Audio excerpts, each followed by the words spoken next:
लेकिन कहा जाता है कि आरएलपी का जो है ये गढ़ रहा है और इस गढ़ को आप किस प्रकार भेदने की रणनीति? जनता ही है सर्वोपरि, लोकतंत्र में जनता सर्वोपरि है। जनता ही गढ़ बनाती है, जनता ही गढ़ को ढाती है। कहीं ना कहीं इस बार जनता ने मूड बनाया है कि इस बार परिवर्तन होगा, सत्ता के साथ रहेंगे।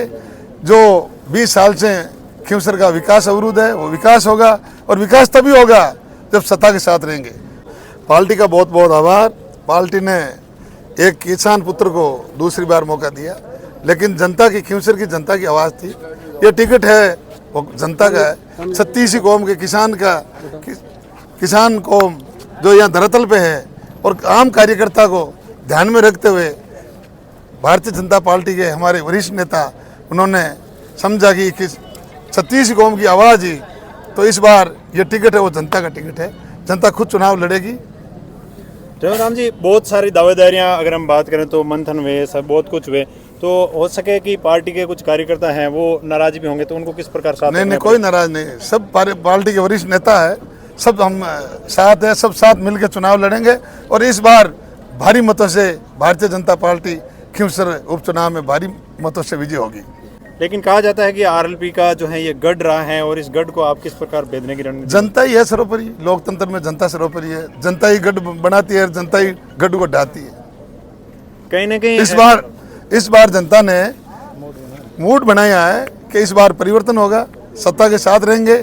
जो 20 साल से खिवसर का विकास अवरुद्ध है वो विकास होगा, और विकास तभी होगा जब सत्ता के साथ रहेंगे, और सत्ता के साथ तभी रहेंगे भारतीय जनता पार्टी की सरकार है, डबल इंजन की सरकार है। सब लोग मिल करके इस बार 36 कौम के लोग मतदान कमल के फूल पे करेगा। कैंडिडेट उसका कमल का फूल है, और प्रतिनिधि के रूप में मेरे को टिकट दिया है। मैं सिर्फ जनता का प्रतिनिधि हूँ, और पूरी जनता उम्मीदवार है, खुद ही मतदान करेगी और खुद ही विधायक बनेगा। कहा जाता है कि पिछली बार का जो 2000 का गैप रहा था वो आरएलपी की बोतल और बेट के चक्कर में रह गया था, इस बार गैप ऐसा कुछ नहीं। अब की बार 30,000 प्लस से भारतीय जनता पार्टी खिवसर में जीतेगी। आम जन चुनाव लड़ेंगे, आम जो लोग हैं वो मजबूती के साथ, उत्साह के साथ मतदान करेंगे, और वो मतदान करेंगे भारतीय जनता पार्टी के पक्ष में।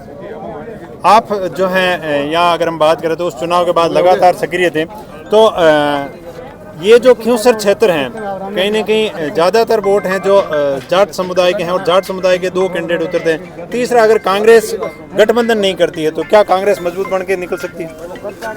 जाति विशेष थोड़ा ही होता है, लोकतंत्र में जनता सर्वोपरि है। 36 कौम के वोट लगते हैं, एक जाति विशेष से कोई ऐसा थोड़ा ही है, एक जाति विशेष से हो जाता है। सब लोग हैं, सभी जाति के लोग मतदान करते हैं। जो अपना अपना रुझान है पार्टी की तरफ है, अपने कैंडिडेट की तरफ जो भी देख के वो मतदान करते हैं, सब मिलजुल के मतदान करते हैं। इस बार 36 कौम ने ये तय कर रखा है, तो 36 कौम की आवाज़ थी, उस आवाज़ का ही परिणाम है एक किसान पुत्र को दूसरी बार हमारे पार्टी के, भारतीय जनता पार्टी के राजस्थान के यशस्वी मुख्यमंत्री भजन लाल जी शर्मा साहब, और हमारे सारे राजस्थान के वरिष्ठ नेतागण, और धरातल पे बूथ लेवल पे जो आम कार्यकर्ता, सबकी ये इच्छा थी कि इस बार खिवसर की जनता की आवाज़, तो उसी आवाज़ के अनुरूप मैंने योग्य नहीं समझा, खुद जनता को योग्य समझा, और जनता चुनाव लड़ रही है।